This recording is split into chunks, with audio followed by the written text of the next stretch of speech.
이 시간에 당권 주자들에 대한 인터뷰 이어가고 있는데요. 오늘은 당권 도전에 나선 정우택 의원 만나보겠습니다. 정 의원님 안녕하십니까? 네, 안녕하십니까? 네, 전당대회가 이제 한 달 앞으로 다가왔습니다. 선언식은 아직 하지 않으신 것으로 압니다만 당권 도전은 훨씬 전부터 공식화하셨죠. 출마의 변 한 말씀 해주시죠. 네, 이번에 출마는 당 쇄신과 또 총선 승리를 위해서 출마를 하려고 합니다. 네. 다시 말씀드리면 당을 좀 야당다운 야당의 모습으로 바꾸고 또 보수 대연합을 마련하고 또 공천혁명을 통해서 총선 승리를 가져올까 이렇게 생각을 합니다. 예. 특히 탄핵 직후에 당의 존폐 위기에서 이 당을 살려낸 또 이 당을 또 지켜온 사람으로서 네네.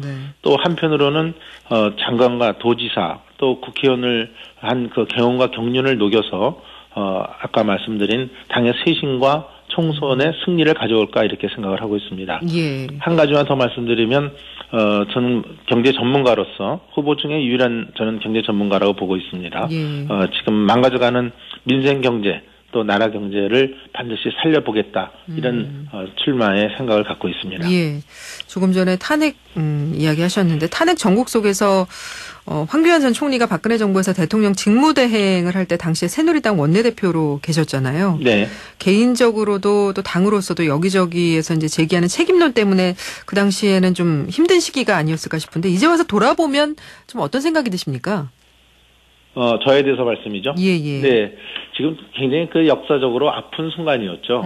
지금도 생각하면, 그런 사법적 그 최후의 수단을 먼저, 들이대는 것이 아니라, 이 문제를 정치적으로, 정치인이나 또, 이 나라를 끌고 가는 지도자들이, 서로 머리를 맞대고, 그 정치적으로 풀어나갔으면 얼마나 좋았을까, 이런 생각을 갖고 있습니다. 예. 당 쇄신하겠다라고 하셨습니다. 이번에 당대표가 되시면 당을 좀 이렇게 바꿔보겠다. 어떤 좀 계획이나 포부가 있으신지요? 아까 말씀하신 대로 말씀드린 대로 예. 야당다운 야당. 역시 다시 말씀드리면 정권 교체에 대한 정당을 만드는 것입니다. 정권 교체에 대한 정당. 지금 예. 문재인 정부 지지율이 소위 폭락을 하고 있는데도 우리 자유한국당 지지율이 연결되지 않고 있지 않습니까? 네네. 바로 이것이 저는 원인이라고 보고 있어서 국민이 하고 싶은 얘기 또 듣고 싶은 얘기를 분명히 하는 야당이 돼야 되겠다. 또 요새 최근에 김태우 수사관 문제, 신재민 또 사무관 문제, 또 조금 아까 말씀하신 손혜원 의원 이 투기 사건 이런 모든 문재인 실정에 대해서 좀 끝까지 물고 늘어지는 악착 같은 야당의 기질이 필요하지 않을까 이렇게 보고 있습니다. 예. 어제 산업도시인 울산과 포항을 찾으셨습니다. 당원들을 만나신 걸로 아는데 현장에서는 주로 어떤 얘기들 가장 많이 하시던가요? 아무래도 울산 포항 하면은 이 우리나라 산업화의 근거지 아닙니까? 예. 또 우리나라 경제의 원동력이었던 곳인데 경제가 완전히 죽어버렸어요.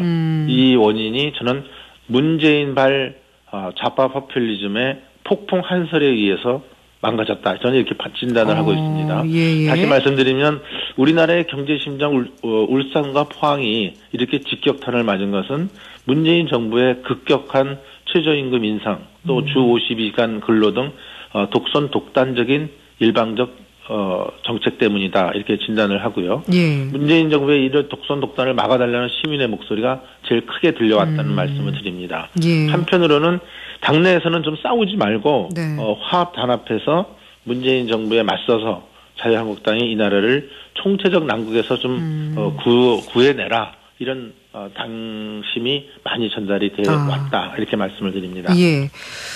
또 유력 당권 주자로 꼽히는 황교안 전 총리, 오세훈 전 시장도 영남 지역을 찾았는데 근데 여기서 황교안 전 총리가 통진당을 해산한 게 나다라고 강조를 했다는데 이 얘기 어떻게 들으셨어요? 저는 오히려 통진당 해산한 그 실제 업적은 박근혜 대통령 업적 아닙니까? 저는 이렇게 보고요. 다만 이제 여러 가지 좀 생각을 갖고 있는 사람이기 때문에 우파 결집을 위한 발언을 했다 이렇게도 생각이 됩니다. 예. 다만 제가 좀 지적하고 싶은 것은 통진당 해산은 대한민국 헌법 가치를 위협하는 반국가 행위에 대한 당연한 결과라고 보고 있기 때문에 예. 오히려 해산이 되지 않았다면 법무부 장관으로서 대한민국의 헌법 가치를 지키지 못한 그 책임을 져야 할 문제였다고 보고 있습니다. 예. 오세훈 전 시장은 검증을 거치면 우열이 가려질 것이다라고 발언하기도 했는데 이 얘기는 또 어떻게 들으셨어요? 저는 지금 황 전 총리가 예. 언제 검증을 받았습니까? 저는 검증을 받은 게 없다고 봅니다. 예를 들면 탄핵만 하더라도 대통령이 탄핵받았다면 저는 국무총리도 당연히 탄핵을 받은 것이다 이렇게 봅니다. 예. 왜냐하면 그 대통령을 보좌하는 기능이 바로 본인한테 있기 때문이라고 저는 봅니다. 따라서 이런 탄핵 프레임에 걸린 당대표 후보로는 내년 총선의 승리 가능성이 있겠습니까? 저는 없다고 예. 이렇게 생각을 하고요. 예. 실제 총선에서 야당으로서 문재인 정부의 실정을 공격해도 부족한 상황인데 탄핵 프레임에 만약에 갇혀서 방어만 하다 실패할 가능성도 배제할 수 없다. 이런 좀 우려의 시각을 갖고 있습니다. 예. 또 하나는 당의 헌신과 희생이 없었던 후보, 또 배신을 했던 후보, 또 지방선거 참패에 책임 있는 후보는 저는 당대표 자격이 없다. 이렇게 저는 진단을 내리고요. 예. 요새 젊은이들이 얘기하는 소위 낄끼빠빠라는 말 들어보셨습니까? 낄 때 끼고 빠질 때 빠져야 된다. 그렇습니다. 예, 잘하시네요. 그래서 예. 낄끼빠빠라는 말처럼 저는 지금 아까 말씀하신 것처럼 이 사람 저 사람 다 나온다고 지금 얘기를 하니까 예. 좀 낄 때 끼고 빠질 때 빠지는 사람 이 원칙이 적용이 좀 됐으면 좋겠다. 저는 한번 좀 재미있게 좀 집짓기에 좀 비유를 한다고 한다면 네네. 이 당대표 후보 중에 무너져가는 집에 난장판 치고 나간 사람도 있고 또 당원들이 피땀 흘려서 집을 짓고 있는데 백장이처럼 주변에서 구경만 하던 사람도 있고 또 부실공사 책임지고 나간 사람이 예. 또 들어오겠다는 사람도 있고 또 집을 잘 지어달라고 부탁했더니 요새는 주인이 되겠다는 사람도 나타난다고 그래서 네네. 좀 저도 정신이 없습니다. 복당파 친박 외부 인사들 지금 겨냥해서 말씀하신 것 같습니다. 예. 네. 의원님께서는 이번 전당대회가 대권 주자들의 경선장이 될 것 같다라고 말씀하신 바도 있는 것 같은데, 근데 주호영 의원이 이 시간에 대권 주자가 당권을 잡으면 사당화될 우려가 있다라고 했습니다. 역시 대권의 뜻이 있으신 정 의원께서는 이 부분에 대해서 어떻게 생각을 하십니까? 저도 주호영 의원 말씀에 동의를 합니다.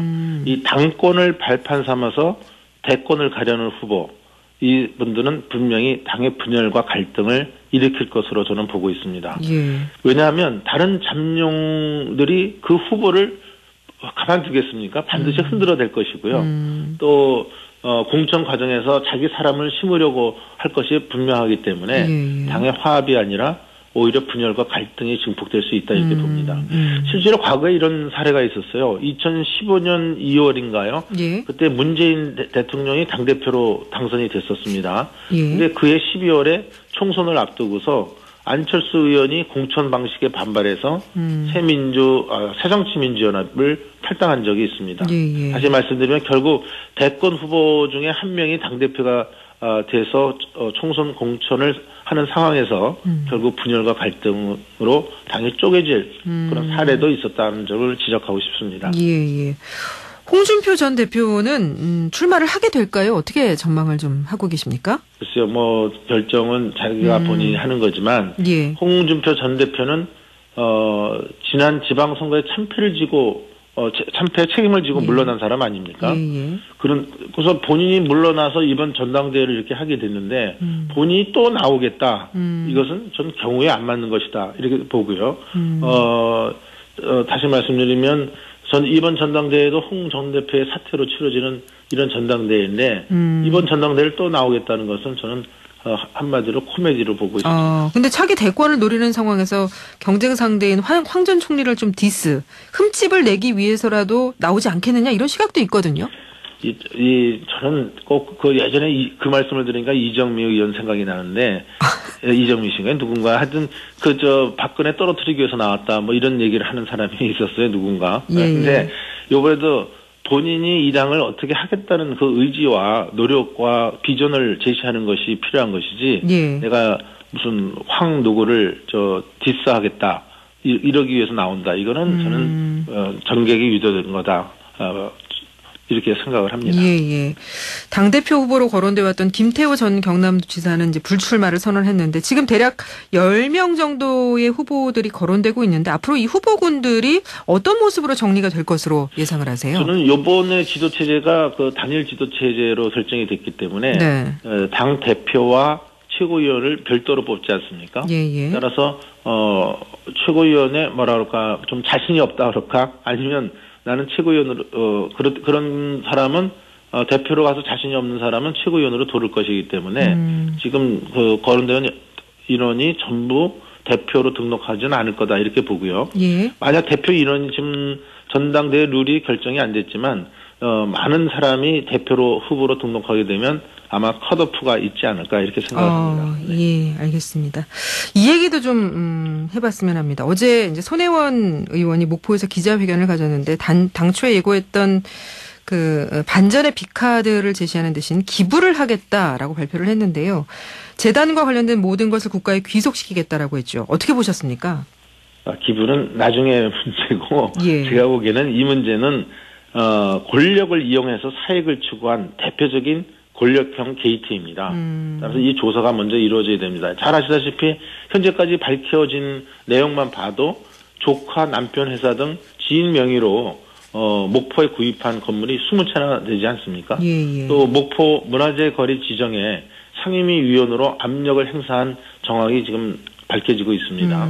또한 좀 최근엔 또 뭐 국립중앙박물관의 특정 인물을 채용하려는 인사 요구도 한 것이 드러나고 아까 뭐 숙제도 좀 주신 것 같은데 손 의원이 추천한 그 나전칠기 작품도 매입하도록 강요한 이런 정황이 드러나고 있지 않습니까? 예. 저는 국회가 해야 될 일이 뭐냐? 예. 국민이 의혹을 갖고 있고 있는 문제는 반드시 이를 해소해 나가는 것이 국회의 의무라고 봅니다.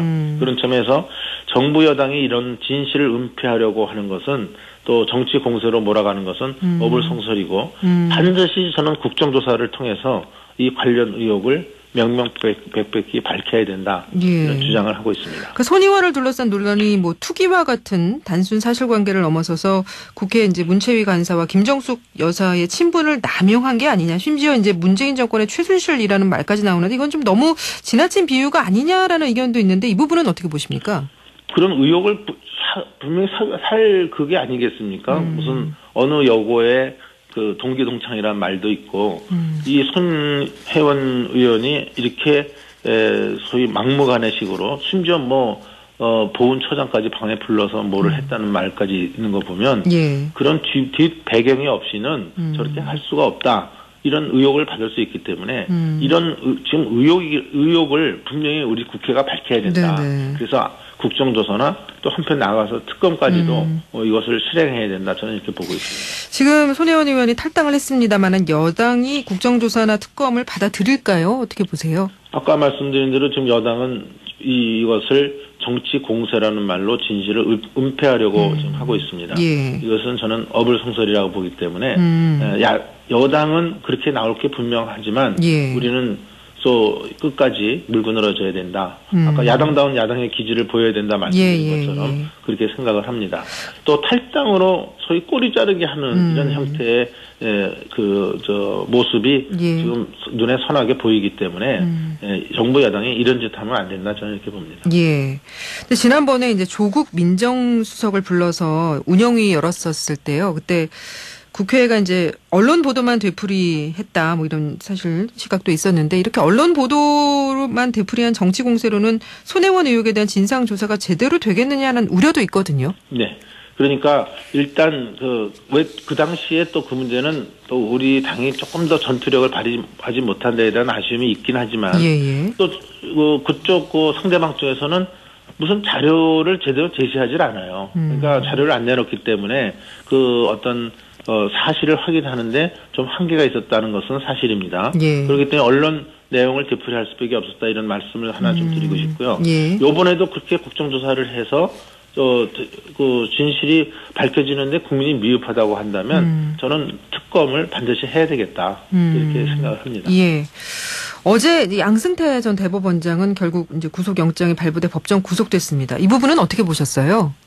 정말 우리 대한민국 역사의 또 아픈 현장입니다. 역대 어느 대법원장이 그러한 수모적인 모습을 보였다는 것 자체가 우리 사법부에 대한 뭐라 그럴까요? 허다한 아픔이라고 저는 보고 있습니다. 네. 하여튼 이 문제는 법적으로 분명하게 이제 구속이 됐기 때문에 재판을 통해서 명명백백한 사실이 밝혀져야 된다. 예. 아직도 그 양승태 대법원장은 이건 부하가 모함을 한 것이다 이런 말씀을 하고 있지 않습니까? 이것도 재판 과정에서 밝혀져야 될 일이긴 하지만 우리나라 헌정사상 그 대법원장 했던 분이 이렇게 구속됐다는 것은 정말 그 사법부의 허담한 수치고 또 창피한 일이라고 저는 생각하고 있습니다. 예. 그 양전 원장한테 제기된 핵심 혐의 중에 하나가 재판 거래 의혹인데, 근데 국회에서도 이제 재판 거래, 재판 청탁이 있었습니다. 하지만 서영교 민주당 의원 비롯해서 한국당의 노철래 이군현 전 의원 문제에 대해서는 정치권이 너무 조용하게 넘어가서 침묵의 카르텔이라는 말까지 나오는데, 이래서야 사법개혁의 진전이 있겠느냐 하는 우려의 시각도 있는 것도 사실입니다. 이 부분은 어떻게 생각하시는지요? 이 재판을 거래에 의해서 재판이 이루어진다면 어느 국민이 이 사법부를 신뢰하고 믿겠습니까? 그렇죠. 그런 재판 거래 의혹이 있다고 지금 판단이 되긴 하지만 그 진실이 만약 재판 거래였다고 한다면 이건 당연히 어떤 사법적 처리를 받아야 될 것이다 이렇게 저는 보고 있고요. 예. 국회가 조금 더 그 당시에 명확하게 이 사실을 좀 밝혀내지를 못한 것에 대한 또 아쉬움도 좀 있다 이렇게 봅니다. 예. 그래서 조금 전에 이제 홍준표 전 대표가 이제 당권 도전하는 부분을 이제 박근혜 전 대통령을 떨어뜨리려 출마를 했었던 그 당시 그 통진당의 이정희 전 대표로 예, 정정을 하겠습니다. 예. 여기까지 말씀 나누겠습니다. 고맙습니다. 네, 고맙습니다. 네, 지금까지 자유한국당 당대표 선거에 도전장을 낸 정우택 의원이었습니다.